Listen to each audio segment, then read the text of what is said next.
Hello നമസ്കാരം, എല്ലാവർക്കും ദീപ്സ് കിച്ചണിലോട്ട് സ്വാഗതം. അപ്പോൾ നമ്മളിന്ന് ഗോതമ്പ് പൊടി കൊണ്ടുള്ള ഗുലാബ് ജാമുനാണ് തയ്യാറാക്കുന്നത്. അതിനായിട്ട് ഞാൻ 1 കപ്പ് പാല് എടുത്തിട്ടുണ്ട്. അപ്പോൾ ഈ 1 കപ്പ് പാല് നന്നായിട്ട് വറ്റി ഒന്ന് കുറുകി 1/2 കപ്പ് ആകുന്നത് വരത്തേക്ക് നമുക്ക് ഇതിനൊന്ന് തിളപ്പിച്ചെടുക്കാം. കണ്ടല്ലോ, അപ്പോൾ ഈ ഒരു പരുവത്തിലിരിക്കുകയാണ്. ഇതിന് നമുക്കത് നന്നായിട്ടൊന്ന് തിളപ്പിച്ച് കുറുക്കി എടുക്കാം. ഇവിടെ ഞാൻ വേറൊരു ഫ്രൈങ് പാൻ എടുത്തിട്ടുണ്ട്. അതിലോട്ടൊരു 2 ടേബിൾ സ്പൂൺ നമ്മുടെ നെയ്യ് ഒഴിച്ചു കൊടുക്കാം.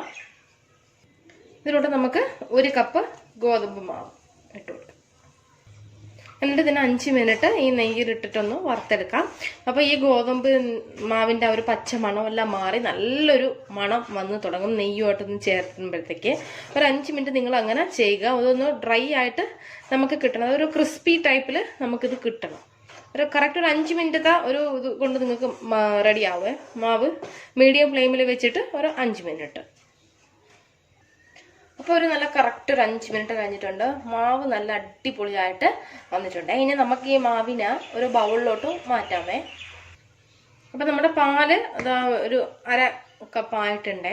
ഇതൊക്കെ കണ്ടല്ലോ, ഇതുപോലെ ഈ സൈഡിലൊക്കെ ഈ സ്പൂണിലിരിക്കുന്ന മാതിരി ഇങ്ങനെ തരിതരിയായിട്ട് ഈ പാലിലൊക്കെ വന്ന് തുടങ്ങുമ്പോൾ വേണം നിങ്ങളിത് ഓഫ് ചെയ്യാനായിട്ട്. ഇതിപ്പോൾ റെഡി ആയിട്ടുണ്ട്. അപ്പം ഞാൻ എന്താ ഒരു ബൗളിലോട്ട് എടുത്ത് വെച്ചിട്ടുണ്ട്. എൻ്റെ ഇതിലോട്ട് തന്നെ വീണ്ടും 1 ടേബിൾ സ്പൂൺ നെയ്യ് ഒഴിച്ചു കൊടുക്കണം. അതുപോലെ തന്നെ നിങ്ങൾക്ക് ഇതിൽ പൊടി, ഏലക്കയുടെ ഫ്ലേവർ ഇഷ്ടമുണ്ടെങ്കിൽ ഏലക്ക പൊടിയും കൂടെ ചേർത്ത് കൊടുക്കണം.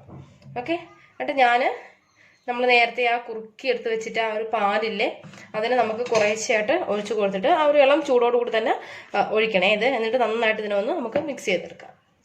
നിങ്ങളിതിലോട്ട് ആ പാലും ആ നെയ്യും ഈ ഗോതമ്പ് മാവൊക്കെ ആ നെയ്യിൽ കിടന്ന ഫ്രൈ ആയിട്ടുള്ള ആ ഒരു സ്മെല്ലൊക്കെ കൊണ്ട് നല്ല മണം വരുന്നുണ്ട്. നമ്മൾ പാലും കൂടെ ചേർത്തപ്പോഴേ ഇതിനെ നല്ല സോഫ്റ്റായിട്ട് നമുക്കൊന്ന് കുഴച്ച് എടുക്കാമേ. ഒരുപാട് പാലൊന്നും ഒഴിക്കല്ലേ, ആവശ്യത്തിന് കുറച്ച് ഒഴിച്ചിട്ട് വേണം ഇത് നന്നായിട്ടൊന്ന് കുഴച്ചെടുക്കാനായിട്ട്. അപ്പോൾ ഇതാ ഞാൻ കുഴച്ചെടുത്ത് വെച്ചിട്ടുണ്ട്. ഇത് ഒരു 5 മിനിറ്റ് ഇതിരിക്കട്ടെ.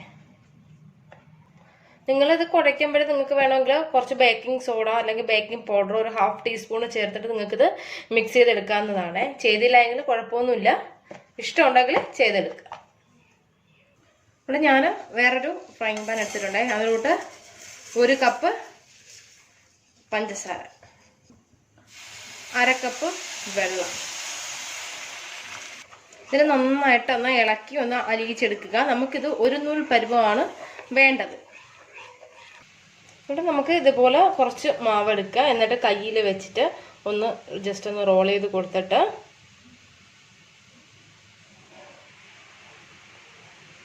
ഇതുപോലെ എടുക്കുക.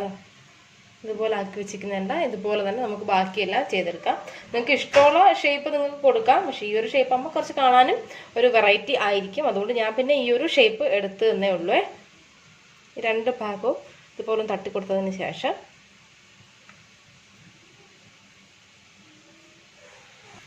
ഇതിപ്പോൾ 1 നൂൽ പരുവം ആയിട്ടുണ്ട്. അപ്പം ഞാൻ ഓയിൽ ചൂടാകാനായിട്ട് വെച്ചിട്ടുണ്ട്. അതിലോട്ട് നമ്മൾ ഈ റോൾ ചെയ്ത് വെച്ച് ഇതിനിട്ട് കൊടുക്കാം.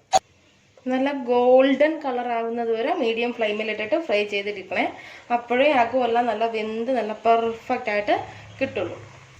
ഇതാ കണ്ടല്ലോ, ഇതിപ്പം റെഡി ആയിട്ടുണ്ട്.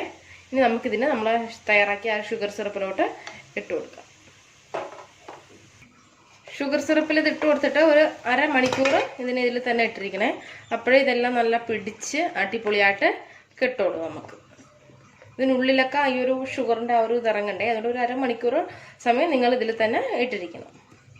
അപ്പോൾ ഇതാ ഞാൻ കുറച്ച് റെഡിയാക്കി എടുത്തിട്ടുണ്ട്. നമുക്കിതൊന്ന് കട്ട് ചെയ്ത് നോക്കാമേ.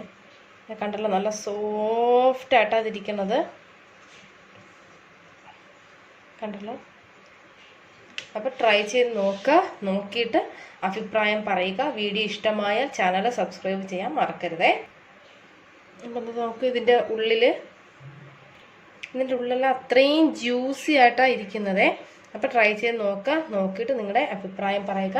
വീഡിയോ ഇഷ്ടമായ ചാനൽ ഉറപ്പായിട്ട് സബ്സ്ക്രൈബ് ചെയ്യാനായിട്ട് മറക്കരുത്. നമുക്ക് വീണ്ടും നല്ല നല്ല റെസിപ്പീസുമായിട്ട് ദീപ്സ് കിച്ചണിലൂടെ കാണാവേ. Thanks for watching Deeps kitchen. Thank U.